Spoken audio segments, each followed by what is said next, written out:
Rizik Syihab, dasar muka badak tidak tahu malu. Tidak ada kontribusinya atas kemenangan Prabowo Gibran, namun kini mengatur-ngatur Prabowo agar jangan sampai ditunggangi oleh Joko Widodo. Tak tahu malu. Padahal dia 2 kali mendukung Prabowo Subianto 2014-2019 kalah telak melawan Joko Widodo. Kini sekali Jokowi mengendorse Prabowo menang, padahal Rizik Syihab mendukung anak abah Anies Baswedan. Tetapi kini mau ngatur-ngatur Prabowo agar jangan sampai Jokowi menungganginya. Aduh, dasar tak tahu malu. Pesan saya secara khusus buat Bapak Prabowo Subianto, tidak usah panik dengan demo-demo yang sekarang. Karena demo-demo yang sekarang ini sebetulnya kan ditujukan saudara untuk rezim yang saat ini berkuasa, yang cawe-cawe, nabrak undang-undang, nabrak konstitusi hanya untuk kepentingan keluarga. Nah, mestinya Pak Prabowo ikut mendukung gerakan mahasiswa. Mestinya Pak Prabowo ikut mendukung suara-suara rakyat tadi. Supaya apa? Supaya jangan sampai pula nanti begitu Bapak Prabowo memimpin, saudara, orang-orang brengsek ini akhirnya memaksakan diri ada di sekitar presiden yang baru. Itu bahaya. Nah, maka itu yuk saya mau ajak seluruh bangsa Indonesia ke depan. Kalau memang nanti Pak Prabowo dilantik menjadi presiden, saudara, kita jaga, kita lindungi. Jangan sampai Pak Prabowo ini ditunggangi, saudara, oleh Jokowi dan kroni-kroninya, saudara. Nah, jadi perjuangan mahasiswa sekarang nggak main-main. Kalau mahasiswa sekarang menolak adanya Gibran sebagai wakil presiden, wajar. Kenapa? Karena putusan MK-nya kan direkayasa. Putusan MK-nya itu kan cawe-cawe, saudara, sehingga dia boleh jadi wakil presiden. Nah, sebetulnya Pak Prabowo-nya sendiri jadi capres sudah bagus, menang silakan. Nah, tapi ada problem-problem di sekitar Pak Prabowo ini, yuk yang sama-sama kita beresin, saudara. Ya, kalau Gibran dianulir tidak perlu jadi wakil presiden kan boleh aja. Prabowo bisa kok jadi presiden sendirian. Lalu nanti wakil presidennya bagaimana? Bisa dipilih oleh MPR, saudara. Wakil presidennya, saudara, kalau bermasalah ya berhentikan, anulir. Mumpung belum dilantik, saudara. Apa perlu gelar pemilu ulang? Enggak usah pilpres ulang. Enggak perlu, saudara. Prabowo silakan dilantik, nanti wakilnya bisa dipilih oleh MPR, saudara. Ada apa dengan konten yang baru saja kita tonton ini tadi?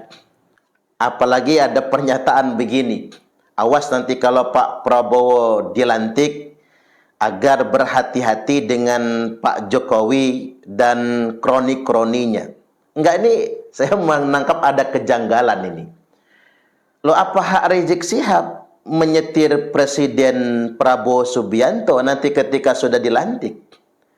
Emang jasa dia kepada Pak Prabowo apa kalau dibandingkan dengan Pak Jokowi? 2 kali loh Rizik Syihab dan kroni-kroninya mendukung Pak Prabowo, malah gagal, malah nggak jadi. Justru begitu sekali didukung oleh Pak Jokowi, Pak Prabowo langsung terpilih. Jadi kalau kita mau timbang-timbang kesuksesan Prabowo Subianto menjadi Presiden Republik Indonesia pada Pilpres 2024, sama sekali tidak ada sumbangsi Rizik Syihab beserta teman-temannya. Termasuk pada kelompok-kelompok yang suka demo 212 itu, nggak ada sama sekali. Justru kelompok itu kan terafiliasi untuk mendukung saudara kita Anies Rashid Baswedan, tidak mendukung Pak Prabowo. Kita semua tahu dan terang benderang bahwasanya kemenangan Pak Prabowo Subianto dalam Pilpres kemarin cukup besar andil dan peran Pak Jokowi sebetulnya, bukan peran Rizik Syihab. Nah, ini kan menjadi sangat lucu. Justru calon presiden yang didukung oleh Pak Rizik ini malah kalah, tidak terpilih. Jadi ngapain ngatur-ngatur presiden terpilih agar tidak dipengaruhi oleh Jokowi dan kroni-kroninya misalnya. Ini kan orang yang nggak paham kehidupan berbangsa dan bernegara. Dia nggak tahu yang namanya presiden itu memiliki hak prerogatif. Siapapun tidak bisa intervensi. Mantan-mantan presiden tidak bisa mengintervensi kebijakan presiden yang sudah dilantik. Bahkan lembaga-lembaga negara lain pun tidak bisa mengintervensi kebijakan presiden.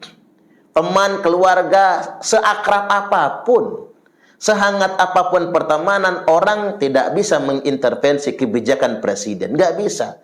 Karena kita ini sistem presidensial murni.